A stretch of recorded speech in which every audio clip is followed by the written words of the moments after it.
Okay, on the same Ford, we're doing the shocks as well. So we want to support underneath, make sure it doesn't move when we remove the shock bolt.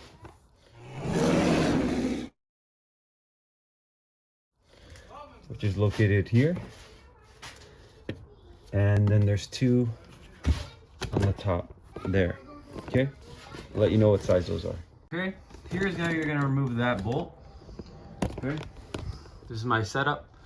Okay, so I'm just gonna remove this bolt. The shock's gonna want to pop down, and then I'm gonna remove the two bolts up there. Okay, so give me a second. Okay, if you guys want to watch, I don't know if you can see in there. Have a, just get this straight. There we go. Shocks are blown anyways.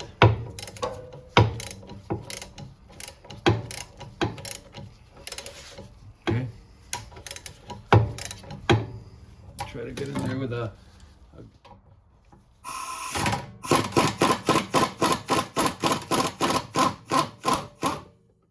yeah, the shock is so blown that nothing's happening here. All right, pull your bolt out.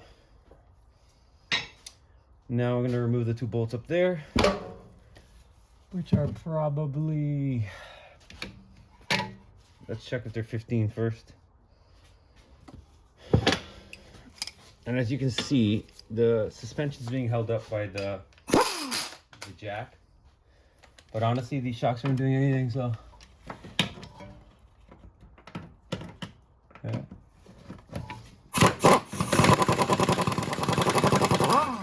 This isn't very much torque on these nuts, so keep that in mind, because there's no pressure on them. Okay.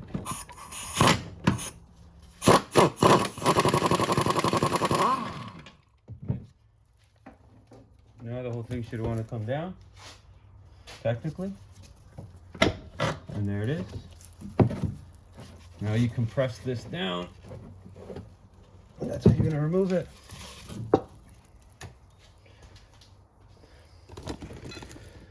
Here's our old shock.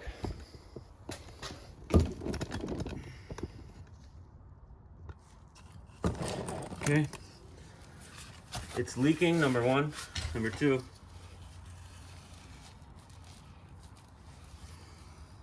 see, it's still coming up. Not totally shot, but it is leaking. A good indication is when you get a lot of debris building up around the shock, because why would it be wet? Only because it's leaking. Okay, let me get you the new one. If you're gonna get a new one, just get a new Ford one. They're specific. Oh man, this one's way harder to compress.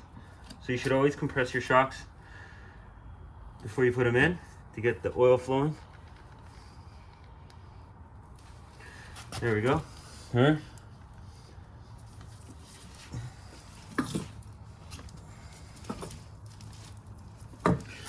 So I'm gonna put it in with the tag facing out and this facing up. So same idea. You're gonna compress the shock to get it in. So first you compress it to get it in here. There you go. If you don't compress it, you won't be able to slide it in there. So get it down, slide it over, and then let it compress back up into its spot. It has two studs. Okay. Once that's on, you can just, you want to lubricate everything. So just let this hang for a second. You want to lubricate the studs and the threads inside. And then we're going to spray anti-seize up there anyways. So there it is. See if I can get my hand up there and put these on. Shouldn't be too bad. There it is. Very easy. No reason to pay someone to do this. Okay, those are on. Grab your bolt. You see how there's rust on that end? That's because it goes through to another side. So that's the most important part to lubricate. We're actually going to lubricate the whole thing. using the washer side. Okay, there we go. It's all lubricated. You know, I don't know if you guys can see from behind, but all I'm gonna do is compress the shock enough up to get it to line up.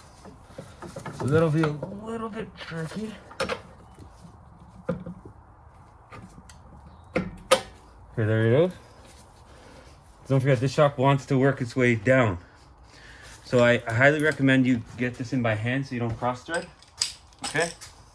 Because this shock wants to work its way down. So you really do want to make sure that that goes in straight. So make sure when you get your bolt on,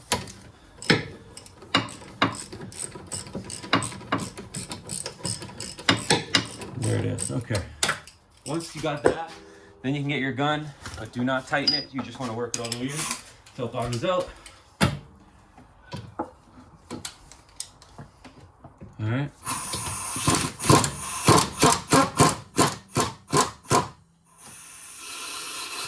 Because we actually want to tighten this bolt with the vehicle and ride height. So we're going to be doing that at the end. So same idea. You're going to get these bolts here just worked in. Do not over tighten them. You just want to bottom them out. Okay. Then we're going to torque them. Okay, that's it.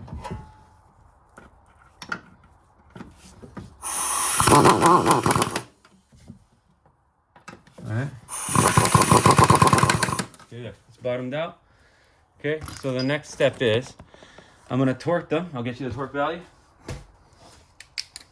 So we're torquing this to 18 foot-pounds. That's it. It's not much at all. Alright. That's it. We want it to look like no one was ever in here. That's the goal. Make it look, and you want it dry. You don't want stuff to get on this. Push your rubber boot back up in there. Okay. Just dry. Alright. We'll undercoat this area after the customer wants. You see how there's so much dirt? You don't want dirt getting inside the shock. Okay, there we go. Now the lower bolt, we want the vehicle at ride height. So all I'm going to do is pump up the suspension like this until the vehicle wants to move up.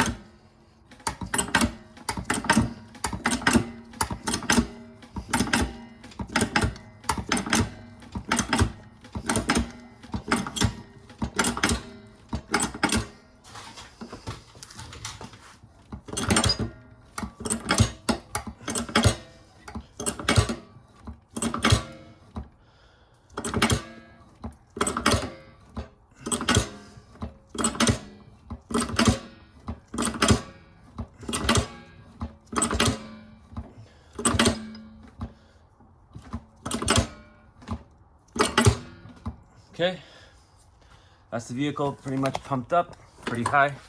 You don't need to go, pretty much its ride height right there. Okay, so now I'm just gonna torque that back bolt. All right, so the back bolt should be 85 foot-pounds. Yep, 85 foot-pounds for the rear bolt.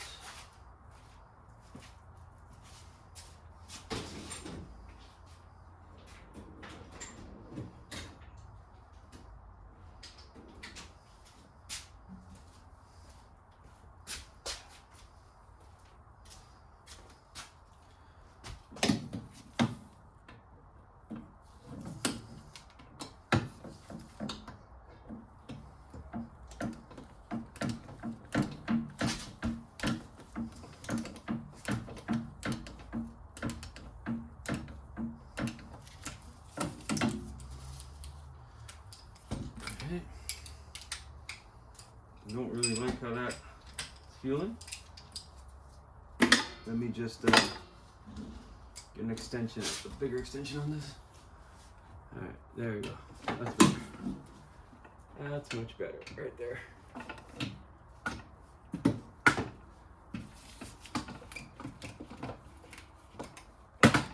What the hell? Got the wrong socket on there. So we can torque this to 85 now. Alright, come on there, buddy. Get on.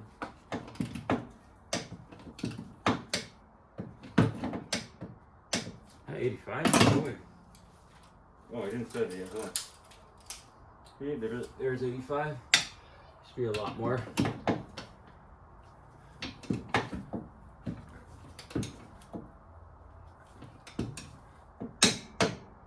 There's 85.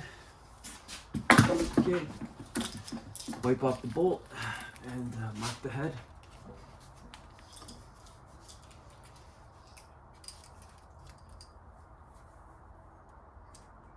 Done. Okay. The top bolts, there's no point in marking them. I mean, I can mark them. I guess I could mark them.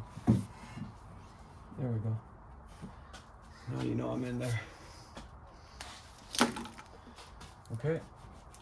So that's how you do rear shocks on a Ford Escape. Very easy. Just 3 bolts. That one there. And then the 2 up top.